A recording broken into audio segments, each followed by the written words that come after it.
All right, guys. Well, welcome back to episode number 3 of the Watering Hole. As I am sitting home sick, watching this beautiful cold front blow through Illinois here right now. Justin, I know you had a chance to get out and hunt. So I guess I haven't had a chance to catch up with you since I've been home sick since Monday. I was all pumped about this unbelievable. This is a good one, man. We had frost this morning. It was gorgeous. Yeah. And then I'm going to top this off. You had to send me that video, which we'll get there on that video you sent me when I'm laying in bed sick. We'll get there. I don't remember what I sent you. Oh, I send too many videos to people. You send a lot of videos, but we'll get there. I want to first catch up with you. I haven't had a chance to talk to you and how your hunts have been. I've been living through probably the worst thing to live through when you're not feeling well, social media, and watching people post from their tree stands and post photos of their deer that they're harvesting when I'm laying in bed. Excuse me, sick as heck. So Justin, how you been doing? Talk to us. I'm gonna say honestly, I don't have really a whole lot of excitement to report from my end. I sat twice. I mean, I saw a couple deer in the distance, nothing close, nothing big, nothing really worth mentioning, to be honest with you. I saw some turkeys the other day, which is the first time I've ever seen turkeys on this particular farm. So, I mean, that was about as exciting as my hunt got. It's kind of interesting you bring up the turkey thing, though, because I actually had a picture of a turkey in my backyard this year here, which is pretty crazy. And now recently we also have a picture of a bobcat in the local area, too. So that's kind of cool. I mean, it is kind of interesting. We have less deer, but more turkeys and bobcats coming in. I don't know. Cool. Yeah, I feel like the couple of spots that I hunt locally have more deer than they've had in the last couple of years, just in terms of numbers overall. I don't have as many or as big of bucks as I've had in the past, but just deer numbers seem to be up. I mean, I've seen more deer, have more deer on cameras than usual. Nothing exciting size-wise, but more of them, which is encouraging, I guess, for the future, hopefully anyways. Well, it's funny you should bring that up, and I know we're kind of jumping around and going a lot of different directions here right now, but that's the kind of fun of any water hole, right? There's always different conversations that are being brought up. So with that being said, we'll just touch on something real quick, because a lot of people that I'm talking to this year are seeing bigger deer. Just the bodies are bigger. I literally hung up with a phone call earlier this morning where it's like, man, even I have some tank of some deer, but they just don't have the rack. But interestingly enough, we started this year off with tons of rain, right? And generally, what do they say in a drought year at the beginning of the year? Oh, it's going to be a drought year and they're smaller bucks. This year we got rain. I mean, we had more. I was so excited because I planted all those trees and it just kept raining and raining and raining. I was like, this is money. This is really good. And then it was also going to promote this big antler growth. But now here we are at the time when it's to start seeing what big guys are really that we're going to kill this fall. And I don't have as much of the antler growth as I would expect it. So the question is that really just a farce or not? Or is there some sort of... I mean, I don't think that any one factor is going to make a deer that doesn't have the potential just all of a sudden be a big deer. I think the reality is, the deer, I think there may be a difference in an inch or two or maybe 5, if it's a stressful summer that's hot with no water or something along those lines. But I don't think it's going to amount to what we think is like a real noticeable, like 20-inch difference on a drought year versus a whatever year. I know the places I hunt, because we keep, trail camera tabs on everything. I mean, I had a lot of young deer that were maybe 2-year-olds that had massive jumps, to 3-year-olds, but they're not deer that I'm interested in shooting this year. But I mean, I had, really good antler growth. I didn't have the age structure on my properties for this year. And I knew that. I knew at the end of last year, like, there are very few 3 and 4 and 5-year-old deer on any of my properties that I hunt going into next year, i.e. this year. So I kind of knew like it was going to be a down year regardless, and it was more of an age structure thing than anything else, I think anyways. Well, there was a chronic wasting disease meeting held in Stockton, Illinois, I was not able to attend, but I had some people send me some information from it. And according to that meeting, in counties such as McHenry County, Boone County, some of the counties local to us, the prevalence rate of CWD has gotten greater than 5%. So basically what they decided to do, and again, this is just through information that I have from people who went to the meeting, is they are going to stop the sharpshooting program, at least in our local area here, for multiple of these counties right around us here, because the rate has gotten more than 5%, and now they're going to stop. It seems a little strange that you would stop once it got that high, but maybe they feel like they're at a point where they just can't do anything about slowing it down, even with the reduced number of deer.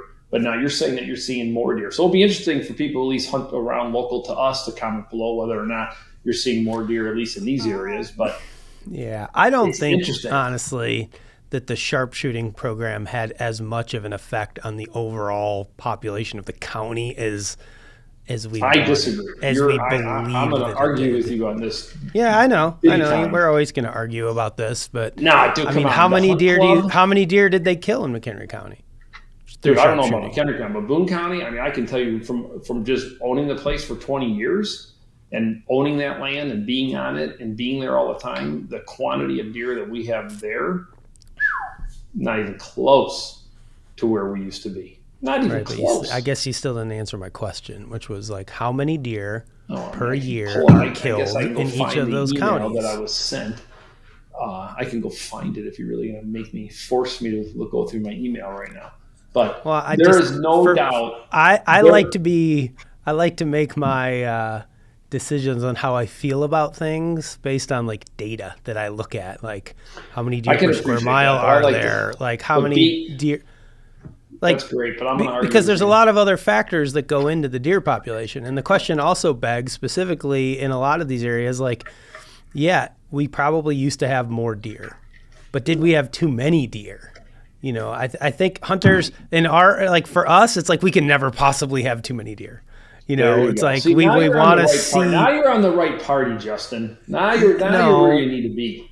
I'm not saying that's for me. I'm just saying as a general rule of thumb of hunters, it's like we pride ourselves as conservationists and like wanting all these great things for the habitat and for the animals and everything.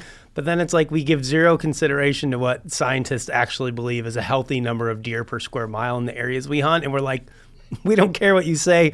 We want to see as many deer as possible. Science be damned. You know, it's always an interesting dichotomy, if you will.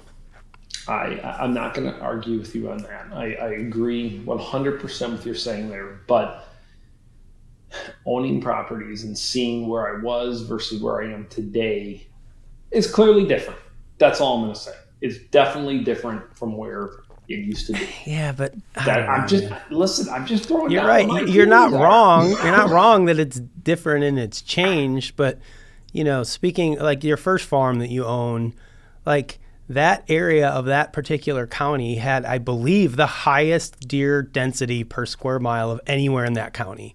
Because I remember looking at the reports from the aerial surveys that they did, and it was like a staggering amount of deer per square mile for that area, which was more than was probably healthy for the habitat. And it was great because, yeah, you could go out on a late season hunt and sit on one of your food plots and see 40 deer, you know, and that was like amazing. But I don't know, man, it's probably a few too many. I mean, we act like there's no deer now. We act like, oh my God, there's just no deer. It's like there's still deer and you're still seeing deer. You know, we're so dramatic. Comment sometimes. below. What are your thoughts? I always like this one. It will be interesting. But they, at least from what I hear, they're going to stop shooting in our area. So it will be interesting to see what happens over the next 2 or 3 or 4 years. That's it. Let's leave it at that. Fair enough. Now, during the time that I was laying on my deathbed, which felt like my deathbed, because I swear, man, this freaking cold, this son-bitching thing just snuck up on me. Man, I was feeling fine. And then all of a sudden, man, it just got a hold of me. You send me this video. And you're like, get ready. You might even cry a little bit. I'm like, what? Oh, the Jim Shockey video? This is exactly what I want to do. I'm laying in bed. I got my thermometer. It was a good video. Come on, you can't deny. It was a great film. Jim Shockey, you know where I stand with Jim Shockey. I got a special place in my heart for Jim Shockey. The guy is a stand-up. I love the guy. I know I've told the story 15 times on the moon. You're probably like, oh, God, do we have to hear this again?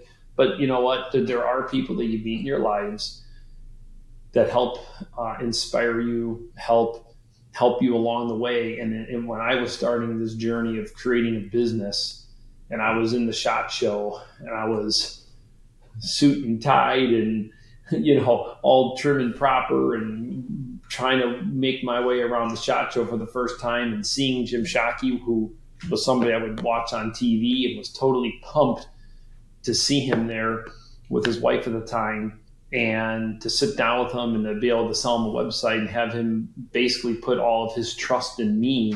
Shit, that goes back almost 22 years ago or something like that. It was a long time ago, man. That was back in the days when he was shooting those Canadian whitetails, man. And I think he wore that scarf, dude. I mean, and it was like, dude, his trademark.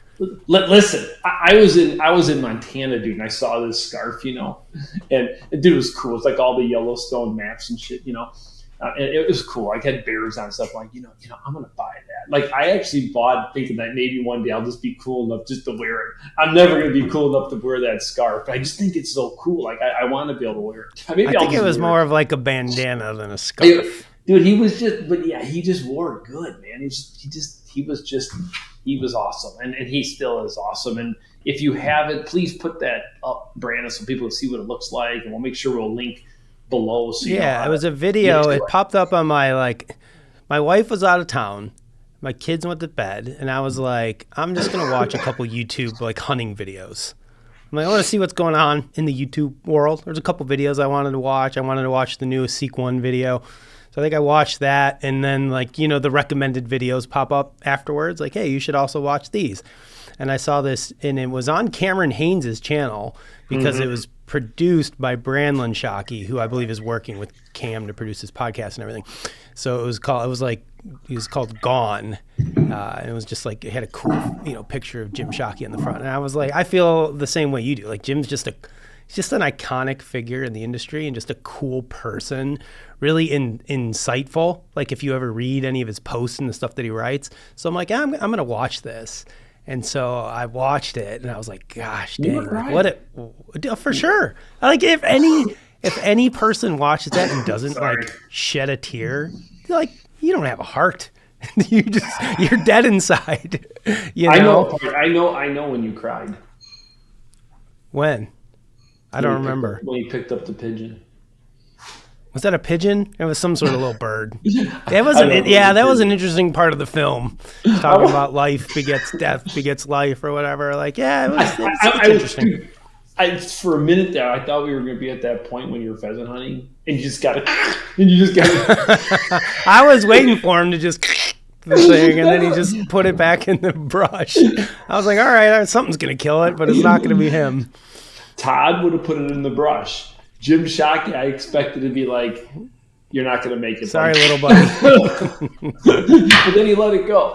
But listen, definitely click on that link, watch that video. And of course, Justin's got to send it to me when the name of the production is Gone. And I'm literally like, I'm literally like, well, I didn't know that you were. I'm literally in my bed. My one dog, Mia, who she loves me to death. She's laying there with me. I'm literally just freaking shivering, watching it. I got my ear things in. I got my little phone up, and I'm just sitting there watching that video. I'm feeling like I'm going to die, and it's a good video. I don't want to ruin it for you. Make sure you watch it. I appreciate you sending it to me. Definitely a good video. But okay, what point did you cry? Hell, I don't remember. Probably half the damn video. Talking about his wife and just Did he really bring all that stuff back? Is that just his stuff in the museum? Oh, that museum that he's got? Oh, yeah. Dude, where did he go? He was a massive art collector, artifact collector. Always has been. Ooh. So he just accumulated through the years all that stuff, and then he made a museum. I really liked there was a point where he was talking to I guess it was like a field trip maybe of kids from the school that came through the museum. And I appreciated there was a spot. He said something to these kids along the lines of like, I forgot, like, how many of you have one life or something, like, you know, we only got one life to live type of thing is what he was telling them. And somebody said, oh, you have 2 lives or something. And he said, yeah, you do have 2 lives. And the second one starts when you realize that you've only got one life. And I was like, oh man, like, again, that's just that like Jim Shockey insightfulness where you're like, what a great little nugget, you know, to tell a bunch of kids that just kind of came through your museum. So really a great video. Yeah. Highly recommend. I was watching I don't know, some coaching video or something like that. And, you know, we live in this era where kids play these video games all the time, right?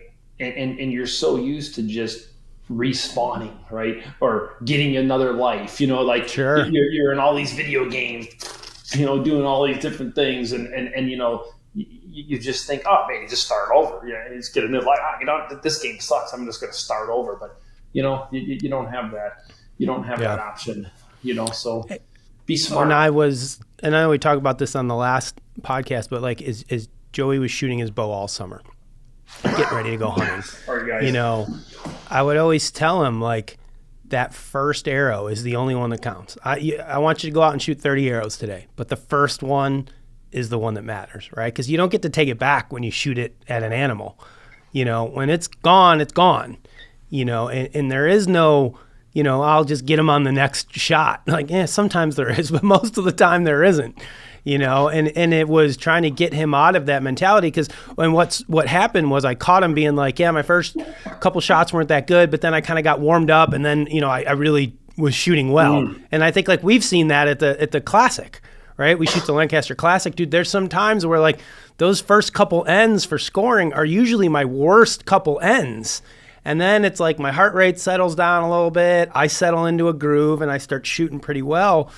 But dude, in a hunting situation and just in life, like a lot of times there aren't do-overs like that. So we really tried to focus in on first arrow. Make that first arrow count every single time when you go out. And I said sometimes you just go out and shoot one arrow. Don't even shoot 30. I want you to go shoot one arrow and make it freaking good and make it count. So, I don't know.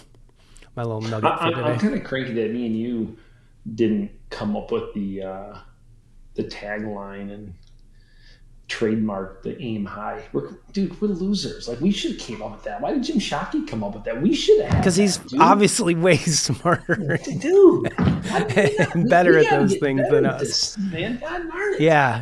Aim high. And not just in hunting, in life.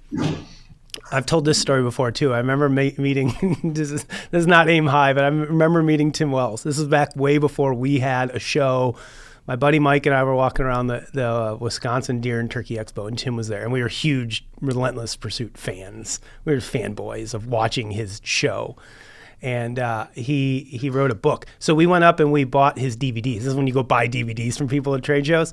We went up and bought his DVDs, and he gave us a free copy of his book, Relentless Pursuit. And he signed it on the inside of my book. It says, "To Justin, aim for the head, Tim Wells." That sounds like something you would Which I thought was great. Well, I don't know how long my chest is going to make it through this. Dude, you should get checked out, man. My kid has pneumonia. 5 days of running a fever, and finally we took him to the doctor. I was like, all right, something's not cool. And they did a chest x-ray last night. He's got an appointment. Dude, I got this weird rash on my head, too. You're falling apart, Graf. I like this is not funny. I probably should go to the doctor. Year I've had, man. Some sort of doctor is going to watch this and they're going to be like, Todd, you have, some this is the shingles worst year I've had between the back surgery and sick 3 times this year. This sucks. This getting old stuff they say isn't for sissies. They're not kidding. All right, let's keep things rolling along. What is it? October 17th. Dude, this is the worst start to the season I've ever had, straight up. I had all these plans. I guess you just can't plan when it comes to bow hunting. You think you can plan. You think you can plan your life. You can't always plan. I am feeling way behind I'm not sure that I'm gonna make it out until probably Saturday. I need to keep kind of just. I don't want this to progress worse and below the rest of my season. Um, so, what are you thinking here? It's going to start warming up the next 3, 4, 5 days. I've checked the weather. I'm sure you have too. Um, so, what is going to be your plans? You're asking the wrong guy, Graf. My plan is work and go to my kids' sporting events. So That is that's really going to get people motivated for. Hey, for this man. week. Dude, hell if I know. Go hunting. I mean, I've always been the guy that's just like, go hunt whenever you can, as often as you can. There's this weird thing out there right now that's like, people are like, don't hunt October mornings and don't do this and don't do that and blah, blah, blah, blah, blah. And it's like, dude, go hunting. I don't care about any of that. I just like to go hunting. I like to be out in the wilderness. I like to see things and enjoy things and experience things. And like, if my only goal, I feel like what's happened is like people are so fixated on the destination that they've lost sight of the journey.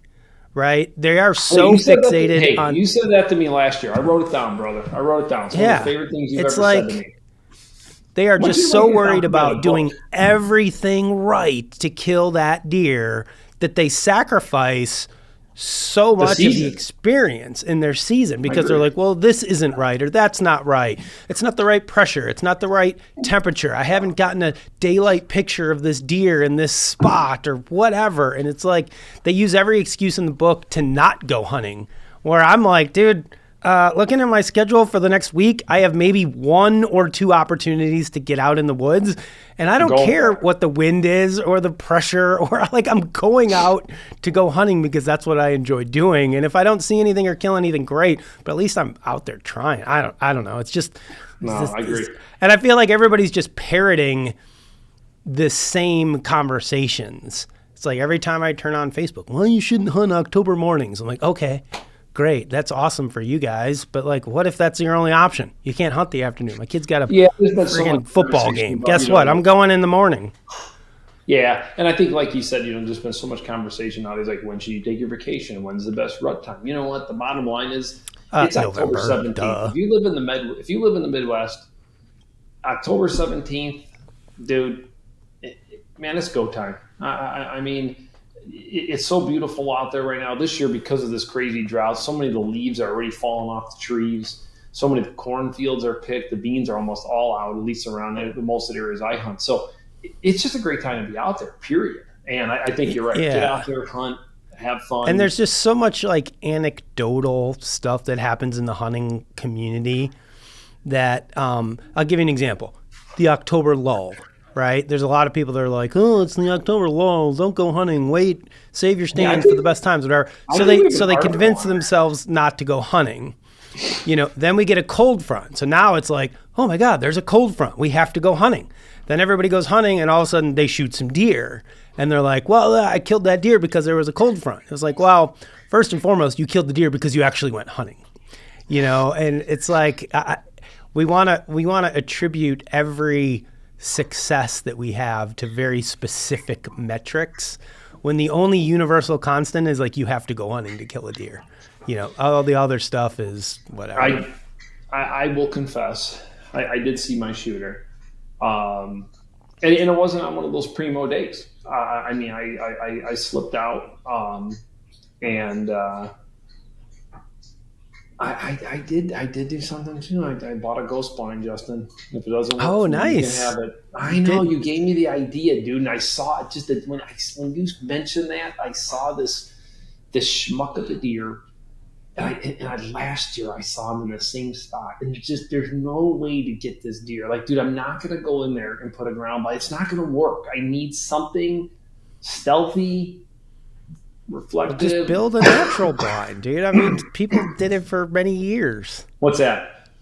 Just build a natural blind. No, I know. Build a little. I'm in. So what I have done, I kind of sacrificed multiple hunts, stayed away from the area, stayed way back from an observation to kind of figure out how they're working, and I've decided on my location. So the next time I get the right wind, I'm going to swing around I got the ghost blind. I set it up already. I've tested it. It's going to be hard with the big camera. I'm going to try, but I got a plan. And I'm going to try to get this guy because he's yeah. not I mean, sometimes you got to do what you got to do. You know, set the big camera up in a spot. You know, maybe just. I know I talk smack about bow mounted cameras, but dude, sometimes if it's your only option, mount a GoPro forward facing on your bow. Get your 360 over here on a stick, or something like that. So you get something. Because, I mean, dude, Paul Morrison just filmed his elk with, I believe it was his phone mounted to his bow. And it was surprisingly usable, right? It's not as good as, other things. No. But, like, all things considered, when I watched it, I was like, damn, that was actually better than I was expecting. And that was perfect segue, Justin. I'm going to stop you right there because that was absolutely, this could not have been planned any perfect. We didn't plan this. This just happened. Let's take what you just said into a new product that Fourth Arrow just came out with. The new MagSafe accessories for your phone and filming. And what a kick butt way if you want to get into filming, capture some of your hunts in the most inexpensive way possible by using your phone, right? Like just take your phone. I got this big metal plate on the back of mine to begin with. And the new accessories that are by Fourth Arrow, literally. Have that. Yeah, you got the same thing. You're good to go. Your case has the more official one. It's a little different because see the way your phone is set up, you can charge your phone with that too. I don't have that set up.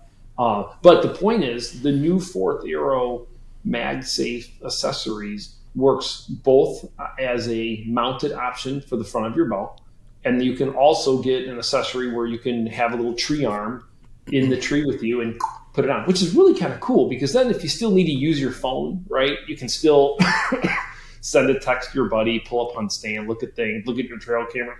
Guys, I'm sorry, guys. And that's why I told you I wasn't going to come sit next to you today, Justin. Well, there's two different options because I just saw those products this morning. They have one.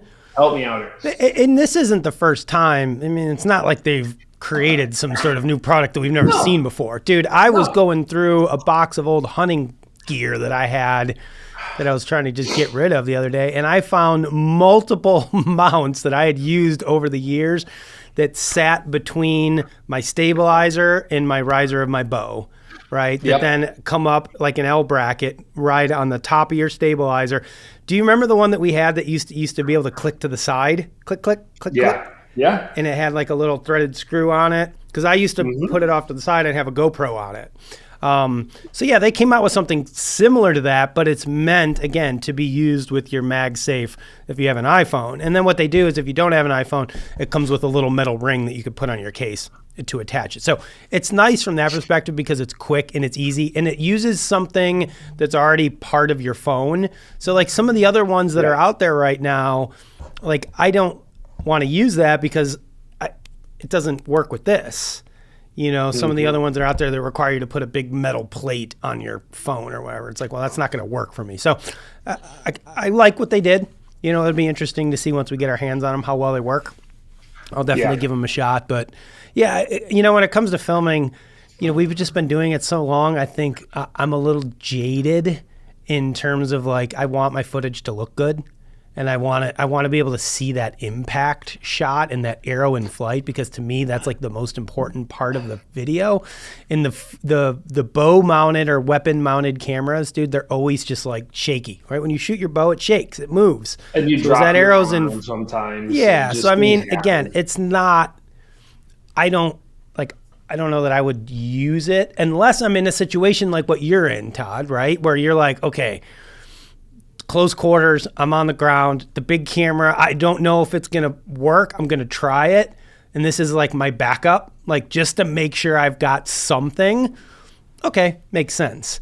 Or like you said, if you're the guy that like, man, I want to get something, but I don't want to spend a bunch of money, right? We have a ton of money wrapped up into all this filming stuff that we do. Because, I mean, we make a show. It's part of our job, so we have to. But if you're just the regular dude that's like, I want to get a little bit better footage, like, okay, I can see doing that. Yeah, this is cool. This is a no-brainer. We'll put the links below over to these products, you can take a look at them. But I mean, they've got, it's cool. I think it's cool. I mean, it's just a very quick, easy, fast way for you to be able to capture some stuff that you might not have been able to capture before. And then, of course, you can get their smallest, simplest, tree arm, and then you're off and running without having to do all the stuff that we're doing. I mean, the big 4K cameras and 360s and so forth. But I thought it was cool, and I think the way that you brought that up was just a perfect segue into it, and of course mentioning Paul's hunt too. So that was definitely cool. Want to give a shout out real quick to Ryan Cornelius, one of our team members. Shot a buck already. Beautiful deer. Looking forward to seeing that footage. Paul Morrison's got a buck down on the team already. That showed eared. I think the name of that episode was I Shot the Wrong Buck. And I think you even admitted that you've done that once before. Justin shot the wrong buck. I don't remember this story. Is this true?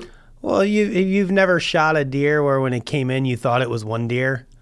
Like, because we all have all these trail camera pictures where you're like, oh, it's this deer, and I shoot it, and then you're like, wait a minute. I've had ground shrinkage before. I'll be definitely... But I can't say I shot the wrong one. Now you're freaking me out. Now that I saw that, I feel like, oh my God, now I'm going to do that. Because there's a couple this year that are kind of close. But I guess it doesn't matter. If you're happy, and you're I mean, that was so last year I had an opportunity to shoot a couple bucks early in the season, but it was kind of darkish. It was close quarters. It was like, I don't know what deer that is because I can't get a good look at him. So I had opted just not to shoot because I didn't want to accidentally shoot the wrong one. Yeah, well, that's a good decision, Justin. I'm going to call that just a wise decision. If you can't see him very well, come on now. No, I mean, I could see him just fine. Dude, I've talked about this a million times, but like the area that we hunt around here, my properties are so infested with buckthorn, you cannot see anything. I can't see and past it gets dark faster my too. And it gets dark in there. Mm-hmm. So like, I know there's a buck coming. He steps out. I got 2 seconds to figure out what deer that is. And I had 2 or 3 or 4 deer last year that were all similar in size. Some of whom were older deer that I would have shot. Some of them were younger deer. So just going by sheer general size, the deer steps out and I'm like, is that a 3-year-old? Is that a 4-year-old? Which deer is it? And then it was like, by the time I figured out, oh yeah, that's a deer I want to shoot, then I didn't have a shot, but it was like a snap decision, shoot or don't shoot. And I just opted not to. So it is what it is. Fair enough. Good. Well, Justin. What's your plan, Grav? I mean, you asked my plan. What's your plan once you're not sick? Dude, 100% just hunt. Just hunt. I've always just loved to hunt. There's plenty of times I've made plenty of dumb decisions. I'm not going to sit here and act like everything's perfect. I mean, there's so many stands that I have that I want to get to. And, you take all this effort and time and strategizing and figuring out, these different spots. Sometimes you don't even have a chance during the season to get to some of those spots. And this year I'm trying to be a little different. Oh, my God, for sure. I have tree stands. I was talking to my buddy that hunts one of my leases with me. Are we talking about Mike Willen right now? No, Scott. Did he get a deer last night? Is that accurate? Am I see all that accurate? Who, Mike? Yeah, Mike shot one last night. Yeah. Was that one of the ones that are on a list? Was that the big 6? Looked like a big 6, no? It's a big 7-pointer, big 4. Actually, that's the deer that I passed last year that I just talked about that I opted not to shoot. He was a 3-year-old This is the deer that, remember I talked about a deer that I had as a 3-year-old, not really nice 8-pointer we thought was going to blow up, and he didn't. Yes. That's that deer. He went from an 8 to a 7. So Mike shot him last night. He's a 4-year-old. Nice deer. I mean, I would have shot him too. It was one of those things where and I talked to Mike as he called me right after he shot him. He's like, I wasn't going to shoot him. He was coming in. I knew what deer it was, but then he got 12 yards and he's like, how do you pass, a nice 4-year-old when he's one of the only shooters on the farm? Like, if you're not going to shoot that deer, then what am I doing out here? Just watching deer. So I've been that before. I've been accused. Yeah. So he shot him. It's a great deer. I would have shot him too. But that was one of those deer where it's like you kind of hoped that he didn't just walk in front of you because you didn't really want to shoot him, but you also weren't going to pass him. Oh, whoa! Oh my goodness, dude! Now you're getting it. No, I just swallowed something wrong. But what I was talking about was these tree stands. I have a tree stand that I hung probably 4 or 5 years ago. I don't think I've ever hunted it one time. I go to it every year. I trim it out. I check all the straps. I climb up in it. And I do all this stuff. I have never hunted it once. And I've had multiple other people have hunted it. My brother-in-law shot a buck out of it. My buddy Scott hunted out of it. Like maybe 2 weeks ago, he went out to the farm. And it was set up for like an east wind, and that's what he had that night. So he's like, I'm going to go to that stand. I was like, yeah, go for it, dude. I've literally never hunted it. I put it there 5 years ago. I've never sat in it one time. So, yeah. Those ones are a little annoying. I have a couple of those. So staying focused, 100%. There are stands that I've hung that I put a ton of effort in, a ton of brain power in, and I just haven't had it. I need to go hunt them. And if you don't hunt them in different situations, you just never know. This one stand that I was hunting, I put about 6 hunts into it. I really thought a northwest wind was going to be okay, or southwest wind. And it's amazing. Both times I've hunted it, they've come from that direction. I never thought they were doing that, but there's like a dip in the field, and they're using that dip to then kind of access to get into my spot. Like they come over this little hill and then they're down in it, and then they use that to kind of get into where I'm crazy? Because there's not a lot of elevation change by us where we're at. No, there isn't much. Like to most people, they use it 100%. Yeah.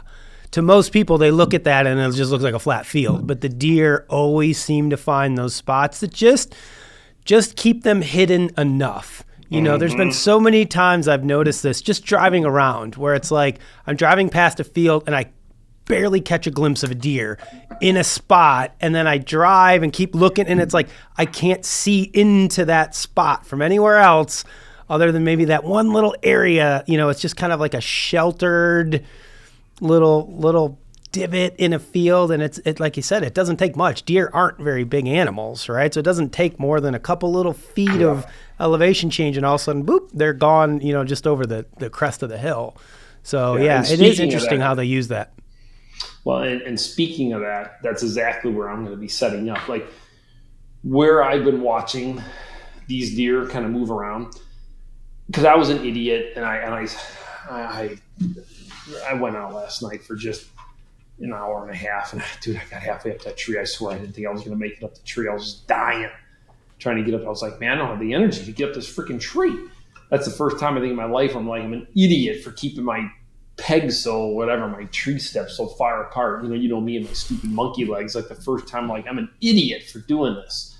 But it's funny because when these deer leave a couple spots where I'm seeing them, they use the contour of the land, and they get to this one spot, and it's just low, and they hang up there. They hang up. The 3 does did it. I've watched multiple deer do it over the last 6 or 7 times. I've gone to the same stand. They hang up there. Now I'm banking on that little hang up for me to be able to get my shot, because what happens is like the does kind of hang up there. They eat a little bit, and then they kind of filter on them because the bucks always kind of come a little bit later. Sure. And then what happens is bucks go do and they sniff around. And I'm hoping that little bit of, that will slow them down a little bit when they get to that spot. And it's this dip. So I'm going to try that ghost blind. That's my goal.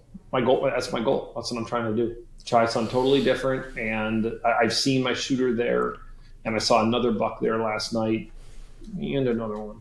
There were 3. There were 3 there. 2 weren't shooters, but there were 3 bucks in one little area. But there's no way to hunt it but being on the ground. I just got to be on the ground. It's simple. Sometimes you got to do what you got to do, my man. It's just the way it goes. What I'm doing. That's my plan, but you're kind of scaring me. I think I might just call the doctor because it's definitely in there for sure.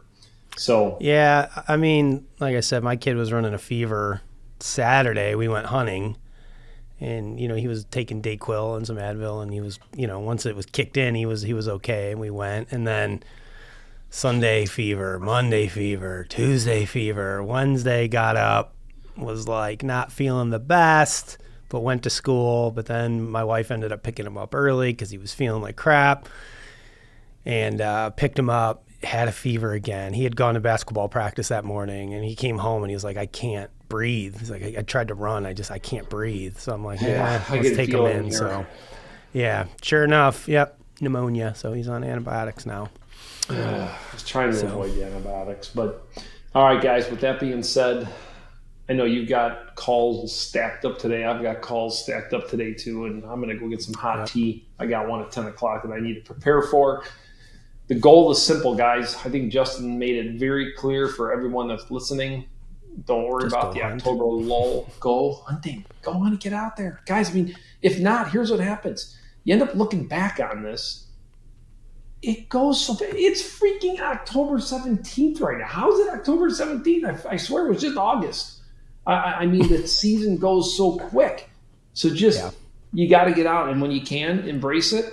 Make good choices. Go to good stands. And try different things. Because that's I've often said, like, I do enjoy this time of the season because a lot of times I will just go hunt new areas, stuff that's kind of off the beaten path. The bucks are still, to your point and what you're doing, dude, they're kind of patternable-ish if you can kind of figure out where one likes to hang out right now. Yeah. But that means sometimes, like, you got to go to areas where you could see and, scout and find sign and do all of those things. And now is a good time to do that because, 2-3 weeks from now, dude, all bets are off, right? And they're just running around like crazy. And they're, now you're just hunting, travel corridors, for the most part, or bedding areas, looking for those bucks move. But before that, like right now, dude, it's a great time because especially those bigger bucks, I found like they're bedding in weird places. They're bedding in spots that are maybe away from a lot of the other deer and does, so if you could figure out kind of where one's living and get a beat on them, like now, over the next 10, 12 days is a great opportunity to kill him. He's going to be up. I promise you, he's going to be up out of his bed moving every night before dark. Now. Look at that. There he is. Giant. But they're killable. They're killable every night, just about. Regardless of, pressure and wind and weather and all that crap, like they're killable. You just got to be close enough. So, and then you got to find one. And we'll go out on ending this right now. The night that I saw my big one, dude, that was before the system even happened.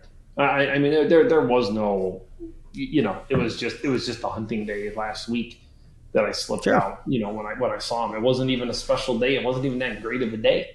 But it doesn't matter. It was that last half great hour. of a day by some sort of arbitrary, mathematical formula that, I don't know, random people have dictated that, makes it a good day. Statistics do show, as we know, high pressure systems clearly what statistics get are those? More on their feet. Dude, I've watched it myself personally.